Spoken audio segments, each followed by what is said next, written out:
Okay, welcome to the Check-In podcast. My name is Megan. And my name's Amy. We are, on this episode, going to be talking about... budget v premium. And so that goes for everything, really. Yeah, mainly how to start a massage business and if you've got more of a budget or less of a budget and what you can swap in and out to get yourself started, really. We've had a couple weeks off of recording, so we've just married up our YouTube and Spotify. So when this comes out, it'll also come out on YouTube, Spotify, and all of the rest of it. Yeah. And we've just, been busy. Busy. Life has taken over a little bit. And if we don't schedule the time out, then the time's never in the diary. So it's limited. Yeah, so we're back on it as of when this comes out. So, before we start, I'm off on a ramble already. That's fine. Let's go with it. We have, what we're calling it? Business dilemmas. We have business dilemmas. So we've had a few people email in some questions and we've picked one to start with today. Yeah. So if you have any dilemmas for us, then please do send it in. It is hello@luxemore.com. But today's question, I'll go through the question and then we're going to have a little, discussion about it and see if we can help. So... Hello Lux, hope you're all well. Loving the podcast. For me personally, it's really nice to have a place where I can tune in and relate to, as operating as a solo studio in a different country can be a bit isolating. A little business question for you. I have a seasonal business being open 6 months out of 12. I've just reopened my second season, and so technically it's only my 7th month of being in business, and I'm still very much in the honeymoon phase. I feel like running the studio comes naturally to me. However, the business side of things and keeping on track of the numbers is something I struggle with. Do you have financial goals for your business? How do you make them and what do you base it on? Thank you and look forward to the next episodes. Well, thank you for sending your question in. Yeah. So, it's such an interesting one. Yeah. And be tackled from so many different angles. I think, obviously you've got your nail business, you've got your sugaring as well. So I think actually you can answer from your side if you plan as well and what you do and then what I do and see. Well, I would say that I don't really, I never used to plan. I was going to say, I would say that I haven't had a plan. I've just been kind of going with it. But I would say that has not worked out for me. so yeah. Learn from Megan, not from me. No, I think it's quite hard when you're self-employed and you're just working for yourself. I think it's really hard to know where to start, to know what you... I don't know, to get into the swing of it, really. And especially like me, I'm obviously, you said you're seasonal, so I assume that's not from home. But for me, I am from home. So I don't know, it's a little bit more comfortable. And I would say I just kind of let things happen. Like I said, it's not worked out for me. But it's not worked out for you. So it's not worked out for me in the sense that my location is a problem. I think I don't want to put people off of their location, but basically I live in the middle of nowhere. Yeah. I live outside of a city and it's a small area, but I live in a village and the village I live in is particularly small out of the lot of them. And so it's just tucked out of the way. And I would say that people who even live in the collection of villages sometimes don't even know about the village I'm in. So yeah, it's just tricky getting people out my way. It's very laney. A lot of people don't, I've been in the car with you taking me home and watch you drive and be like, oh my God, at the roads. It's quite eye-opening because for me it's very normal. But anyway, so with that situation, I would say it's been a little bit harder than I thought to get myself busy. And then so I guess with that, I should be doing this financial, like having steps in place to kind of reach these goals. Yeah.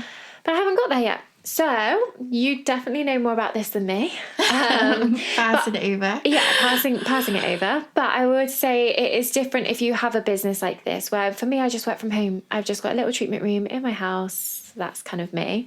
Whereas you have a business. Even when you were self-employed, you had a space that you were renting and working from. So you maybe had to be a little bit more on it with the finances. I don't have rent to anyone at the moment, so it's not like my costs are... I should be thinking about but them, the but way do you know I what was I mean? set up, it was more like... When it was percentage, Yeah. I think for me, like, I've really started financially planning the last, like, year. We've been open. So since having Luxe, Yeah, really. Like, I try and stay somewhat on top of the finances, like spreadsheets. But more so now. And, like, quarterly planning. So this year, like, last year I was trying to plan ahead, but not as much structure. This year is more, like, quarterly planning, seeing what comes up, like, in each month, what I need to prioritise. If you can do, like, special occasions like Mother's Day, Father's Day. Yeah, any of that good stuff. Make use of those. Yeah, make use of it. They're like real big. They can be real big hitters to get like people in and create that incentive, drive people into your business. I think for me, financial goals, how do you make them? For me, I come up with a figure. I think really like to be completely honest, like optimize. If you look at your business, like how many hours you work a day, how many treatments you can get in at like an average cost, how much you could actually make in that day. That's, like, and how many days you eat, like how many days a week You work. and like a month, and actually work out how what your optimum amount of money you could possibly make in your space could be, like if you've got add-ons, etc. And then actually the more realistic side of like, how much do I want to make? How much do I need to make sure all my overheads are covered to pay myself? Yeah. And like find a good number between there. Me, like my goals change probably every few months as soon as we reach on. I can't even speak. As soon as you reach one, you're on to the next one. Yeah. And like obviously for me that changes slightly. Like I had a goal when I was working for my, like just on my own. Then when Amy joined, it's more of a collective business goal. Now we have another person. So ultimately the goal changes, and it has to change because you have to encounter someone else like coming on board. Yeah. And they'll be like to cover their wages as well. So it has to change.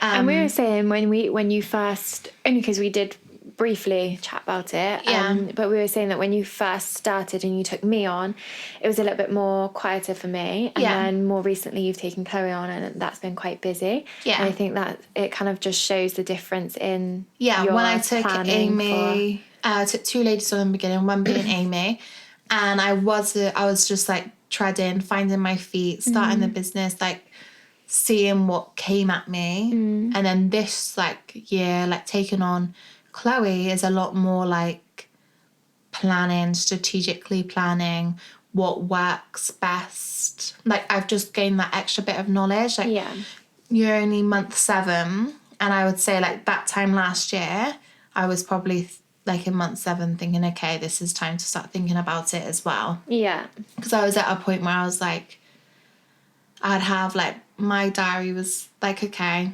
and then like yours, Emily's would have been, I was like not pre-planning their days. So it was like, oh God, I need to fill their day like the day before. Where if actually you've got your months ahead booked, then it's just easier on you anyway, because you know what's coming up. You haven't got to fret as much about money. Obviously cancellations can still happen and whatnot, but I was going to say it takes the stress out of it a little bit. Yeah. But yeah, I think with those financial goals, you need to account for other things, like not just how much money you want to be making a month. You need to take into consideration like a little bit of a backup. If stuff happens, if stuff breaks, if you're ill, also all that other if you're ill, especially if you are working on your own, like if you're ill, you don't want to be thinking, I know many of us do, like, oh God, I need to work because I need the money in. Like, no, you should be allowed a sick day and just be able to rest and recover, because that's what other people would. Yeah. That's what other people would have. So just having a little bit of a safety net included in your financial goals, I think, is important. And to just round it up, I think it's so individual to the person. So it's what works for you and how you want to see your life and be able to, like, what's the word I'm looking for? As in, well, you want to achieve, like, what is your financial goals? Like, how do you want to achieve it? How much do you need to make to be able to afford the things you want to afford? Yeah. And and also understand, like, you're in your first year, and at that, you're in your 7th month, like, and you're doing so much. Having a break in between. Yeah. Because that's hard too, because we know if we've been off for like a week, coming back, it's like... Finding your feet again. So to have like 6 months off and you're obviously doing something else in that time. Yeah. So then to kind of get back into it for, for the new season. I think if I was in that position, I'd be like, try and plan as much as possible when you have your 6 months off. Like, break up the 6 months you are working maybe into 2 months, just to like look at it a little bit better, because a month goes by so quickly. Yeah. And like you said, like being aware of what's going on in those months and putting up certain, what's the word, incentives for people to come in. Incentives. And doing that, like a couple months before, so that you know that your first few months, because that's what I mean, like it's quite hard to not be there and then just suddenly be there and to be busy. I can imagine it's quite hard to get a financial goal in place because it is a little bit unknown. Yeah, maybe. And with seasonal customers. Yeah. I guess. But then, I mean, where you are is such a gorgeous location. There might be, like, so you know your audience better than us, but you might have some core people living in that area that will have treatments all year round. Yeah. It's like, I guess, finding out what your bread and butter is. Like, is your bread and butter more of the tourists? Yeah. Is it the locals, etc., etc.? So I think... It's tricky. Yeah. I think everyone's financial goals and financial situations are different, and everyone has a different... And also the times we're in right now is just crazy. Oh my gosh. Like, are people going on holiday as much at the moment? No. All of those... It is crazy. All of those things. I think things are slowly starting to hit a little bit more. Yeah. Now that we come into the summer. I think just as, like, a personal one for yourself is maybe... Like, obviously, we're all in only competition. I personally think we're only in competition with ourselves. So just look at last year's like revenue, and then maybe compare and see, okay, how can I do this? How can I add a little bit more to each treatment? Obviously, I think like a year's gone on, prices should have gone up as well. Can you do add-ons? Yeah. Like, how can you make the most out of your treatment, make it the most cost-effective treatment for your time as well as theirs? Yeah. And if you're using... just saying about the actual, like you're saying, spreadsheets and things like that. Yeah. Oh, yeah. Sometimes that can be really hard for people as well to just get your head round. But if you have a decent booking system, it shouldn't be on there. Booking systems are great because you'll have your reports that you can run on there. And you'll be able to look back at your reports from 6 months ago. Yeah. And compare and kind of track things a little bit through there. So... It is always good to have these spreadsheets and things, but if you're not that way inclined, then works for you. Yeah, there are other ways to look at it. Yeah. But it's so individual, but hopefully we've helped a little bit. Yeah. But you're doing amazing at that, and also it's just so hard to do everything, be on your own in a different country, like operate in a business. Yeah.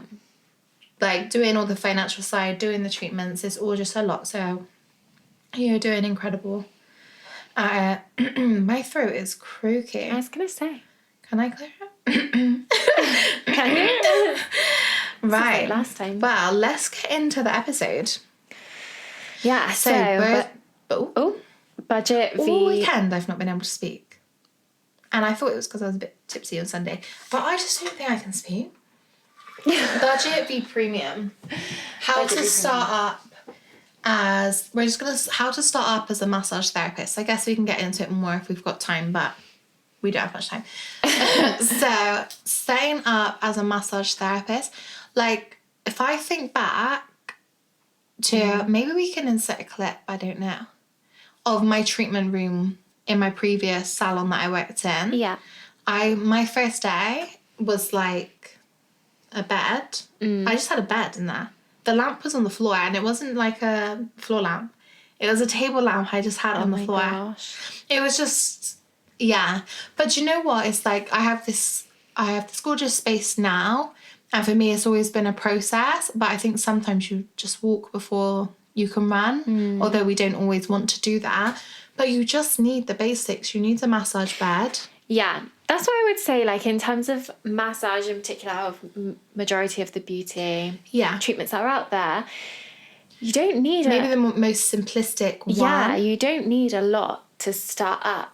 Yeah. And I think you can get carried away. Like, you can look at other people and compare yourself and think, oh, well, but they have this and they have that. It would be, and it would always be nice to have those things. There's always something else you want. Yeah. But I think stay in your lane at that point in time. Yeah, and just see how things go and kind of grow from there.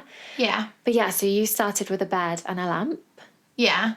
What other things did you have? And like a thing from B&M, which if you're in a different country than the UK is like a discount store. Yeah. But if I'll say something and then you could maybe give the budget. Okay. Or vice versa. Or like as in budget premium. So like you could get a massage bed, you could have it electric, or you could have it just like a static. Yeah. Static. You don't need to go for the fanciest things. Like a bed can cost a few grand. Yeah. Like upwards, like an electric bed. Well, the bed that I have, and I still have right now, is static. So mine's obviously not for massage, but it would be the same kind of thing. Yeah. I think I bought... But some people would use that because it's got a face hole. Yeah. Oh, yeah, you could definitely use it.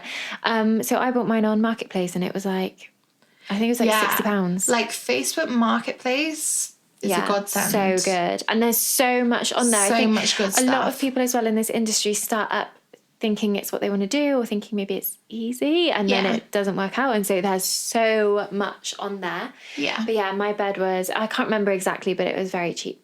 And I still have it now. It's perfect. Yeah. You could start up just like, all you need is the basics because honestly in massage, like the touch comes through your hands. So if you've got the touch on your hands, like I would still go to someone if they were good with the massage, but their room wasn't. Yeah. But also at the same time, you are more like, we are in this day and age more drawn to aesthetics of how things look. Yeah. But you will get there eventually. If you keep doing these incredible massages, like you will be able to upgrade your bed and your bedding. And so like really you need your bed, you need your towels, bed linens, whatever you need to dress the bed. Yeah. And then product-wise, you could just start out with a plain carrier oil. Carrier oil, yeah. Which is going to be like your grapeseed. Well, we recommend grapeseed because it's the most safest one, like allergy-wise. Hypoallergenic. Or you have like your sweet almond. And you can just start by buying like a small bottle. Yeah. And then really your costs are down. And this is like basics. I was just going to say, that is the complete basics. That's like the minimum that you would be able to get away with. You want music, just to set the atmosphere, and then like a candle will bring something, and not like you could get a cheapest candle. The thing is as well, though, nice. You say bedding, like you can get bedding super cheap from like like you said, like these like B&M or Home Sense, things like that. And if you're starting, you're more than likely won't have. You might see more turnover. Yeah, turnover. So then the bedding, I think bedding gets expensive when you're busy. Yeah. Yeah. Oh my gosh, yeah. That's because it is horrible. that constant, it's that constant turnover, and obviously you're changing towels between every client, and it's not just the towels, it's the mitts, it's the pillowcases, it's the bedding. But that can all gradually be brought as you start to grow. Like, even if you take a bit of each treatment and think, okay, I'll put this towards my towels, my linens. Yeah. And that's the door.